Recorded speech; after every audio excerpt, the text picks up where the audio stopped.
Hello friends, welcome to my YouTube channel. Friends, अभी हमारा जो सेशन चल रहा है वो ईवीएस जो एनसीईआरटी बुक से लिया गया है। हम कक्षा 3 की बुक से अध्ययन कर रहे हैं। चैप्टर 1 से लेके 3rd तक हमने पिछली वीडियो में कवर कर लिया है। तो यहाँ पे आज जो हम शुरू करेंगे वो लेसन 4, हमारा पहला स्कूल। हर किसी का एक पहला स्कूल होता है, तो इसमें वही बताया गया है। जो इम्पोर्टेंट टॉपिक लगे मुझे वो मैंने यहाँ पे लिए। वैसे कुछ ज़्यादा और इम्पोर्टेंट टॉपिक नहीं थे उसमें। आप चाहें तो ईवीएस की बुक लेके उसका डिटेल में अध्ययन कर सकते हैं, बट यहाँ पे हमने ज़्यादा डिटेल में अध्ययन कराने की वजह इम्पोर्टेंट जो मोस्ट इम्पोर्टेंट पॉइंट है उनको चैप्टर वाइज लिया है, जो आपकी परीक्षा की दृष्टि से बहुत ही महत्वपूर्ण है। तो हमारा पहला स्कूल परिवार होता है। हर बच्चे का पहला स्कूल परिवार होता है। हमारा या कोई भी बच्चा हो, सबसे पहले वो अपने परिवार में ही सीखता है। बच्चों से अपने परिवार वालों के हंसने, गाना गाने आदि के तरीकों के बारे में बातचीत करवाई जाए। फ्रेंड, यहाँ पे हमारा की जगह हम यहाँ लिख सकते हैं बच्चों का पहला स्कूल परिवार होता है। हम यहाँ पे कर सकते हैं, यहाँ पे हम ले लेंगे हमारा की जगह ले लेंगे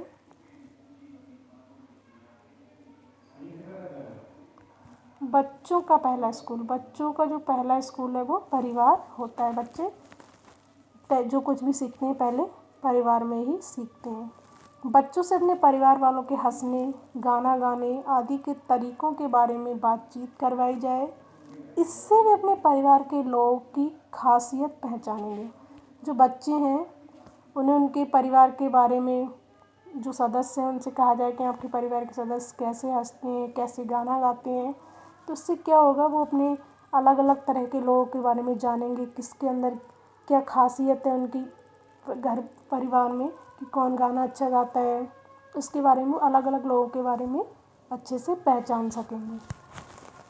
तो ये इसमें 2-4 इम्पोर्टेंट टॉपिक थे, कुछ खास नहीं था, इसलिए मैंने ये 2 ही टॉपिक लिए। पेडागोजी के उससे अच्छा है ये वाला टॉपिक कि बच्चे कहाँ ज़्यादा सीखते हैं, तो परिवार में सीखते हैं, परिवार के सदस्यों से ज़्यादा सीखते हैं। नेक्स्ट है हमारा चैप्टर 5, छोटू का घर। छोटू एक बच्चा है। इसमें कहानी है कि छोटू एक बच्चा है और वो एक घर में जो पाइप, घर से उसका घर नहीं है, वो कहीं पे रहता है, तो एक पाइप जैसा है बड़ा सा, उसमें वो रहने लगा है। वो उसका घर बन गया है। वहाँ पे उसके घर की सारी चीज़ें जो घर में होनी चाहिए वहीं पे उसने सारी चीज़ें अपने रखी हैं, खाने की पीने की जो भी हैं, तो वो उसका घर है। तो वही छोटू के घर से ये कहानी है। तो इसमें जो इम्पोर्टेंट पॉइंट है वो है मकान कब घर बन जाता है। कोई भी मकान, अगर मकान बना है, खाली है, जब तक उसमें कोई नहीं रह रहा है तब तक वो मकान है। जब मकान में रहते हैं लोग तो वो एक घर बन जाता है। इस पर चर्चा, यहाँ पे चर्च नहीं होगा, चर्चा होगा। चर्चा करवाना मकान और घर के अंतर को स्पष्ट करेगा। बच्चों को बताया जाए कि मकान कब तक मकान होता है और घर क्या होता है, कि जब तक मकान के अंदर कोई रहता नहीं है तब तक वो मकान होता है, जब उसमें रहने लगते हैं तो वो घर बन जाता है। हमारे घरों में हम लोग तो रहते ही हैं और हमारे साथ कुछ जानवर भी रहते हैं। कभी कभी आपने देखा होगा, कभी कभी क्या अक्सर ही ऐसा होता है कि हमारे घर में हम रहते हैं और हमारे साथ साथ कुछ जानवर भी रहते हैं। कुछ हमारी इजाज़त से रहते हैं, जैसे हम डॉगी को पालते हैं या कोई गाय को पालता है, जो पालतू जानवर हैं उनको पालते हैं।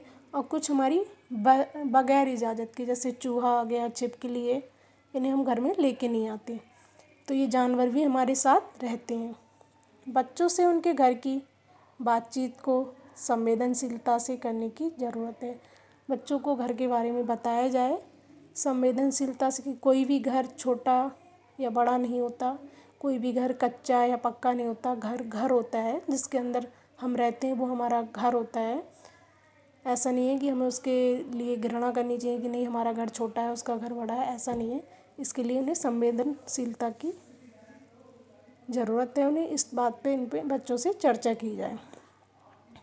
ये बात ध्यान में रखते हुए पाठ में कमरों के बजाय घर के हिस्सों का प्रयोग किया गया है, कि इस वाले पाठ में जो बताया गया है कि पूरे चैप्टर में ये कहीं पे जिक्र नहीं है कि इस कमरे में ये होता है, इस कमरे में ये होता है।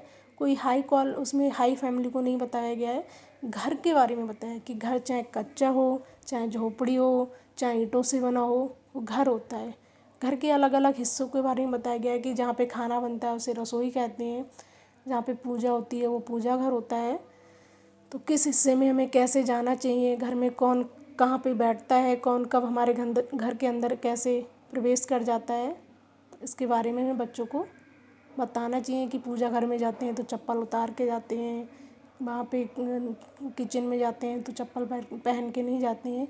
अलग अलग हिस्सों के बारे में उनसे बच्चों से चर्चा की जाए ताकि वो जो रीति रिवाज हैं घर के वो सीख सकें। चूहों, यहाँ पे पॉइंट है इम्पोर्टेंट। चूहों में देखने की क्षमता कम परंतु सूंघने, छूने तथा स्वाद वाली क्षमताएं बहुत ही तीव्र होती हैं। जो चूहे होते हैं उनमें देखने की दिखाई तो कम देता है, लेकिन वो सूंघ कर, किसी चीज़ को छू कर उसके जो स्वाद है उनका टेस्ट बहुत जल्दी आता है। ये क्षमताएं उनके अंदर बहुत तीव्र होती हैं। छू के और सूंघ के पहचान लेते हैं कि कौन सी चीज़ कहाँ पे है। नेक्स्ट ये एक टॉपिक है टॉयलेट का प्रयोग। घर में टॉयलेट भी होती है तो टॉयलेट का प्रयोग हमें ज़रूरी है। स्वच्छ भारत अभियान के अंतर्गत जो बताया गया है। तो स्वच्छ भारत अभियान कब शुरू किया गया? गांधी जी की 150वीं वर्षगांठ के लिए स्वच्छ भारत अभियान की शुरुआत हुई। जो स्वच्छ भारत अभियान था वो गांधी जी ने बहुत पहले ही शुरू कर दिया था, लेकिन जो करंट में जो उसे लेके आए वो हमारे माननीय प्रधानमंत्री जी, उन्होंने गांधी जी की जो 50वीं वर्षगांठ हुई थी उस पर स्वच्छ भारत अभियान की शुरुआत की। ये हमें एहसास दिलाता है कि स्वच्छता हमारी जिम्मेदारी ही नहीं बल्कि फ़र्ज़ है। स्वच्छ भारत अभियान हमें ये बताता है कि स्वच्छता करना हमें अपने आसपास को या अपने घर को रखना हमारी जिम्मेदारी नहीं बल्कि एक फ़र्ज़ है। हर किसी को अपने आसपास सफाई रखनी चाहिए, अपने समाज में सफाई रखनी चाहिए। यही स्वच्छ भारत अभियान है। बच्चों से विभिन्न अवसरों पर घर सजाने की प्रक्रिया पर बातचीत से स्थानीय सामग्री के उपयोग तथा त्यौहार मनाने के महत्व को उभारा जा सकता है। बच्चों से घर सजाने के लिए कहना चाहिए। जो हमारा देश है वो विभिन्न त्योहारों वाला देश है, हमेशा कोई ना कोई त्यौहार होते रहते हैं, तो उन त्योहारों पे बच्चों को घर सजाने के लिए कहना चाहिए। इससे वो घर में स्वच्छता भी रख सकेंगे और घर को साफ सुथरा भी रख सकेंगे। कैसे सीखेंगे? तो जो भी उनके आसपास सामग्री है, स्थानीय सामग्री, उनको ही क्रिएटिव करके घर को सजाएं।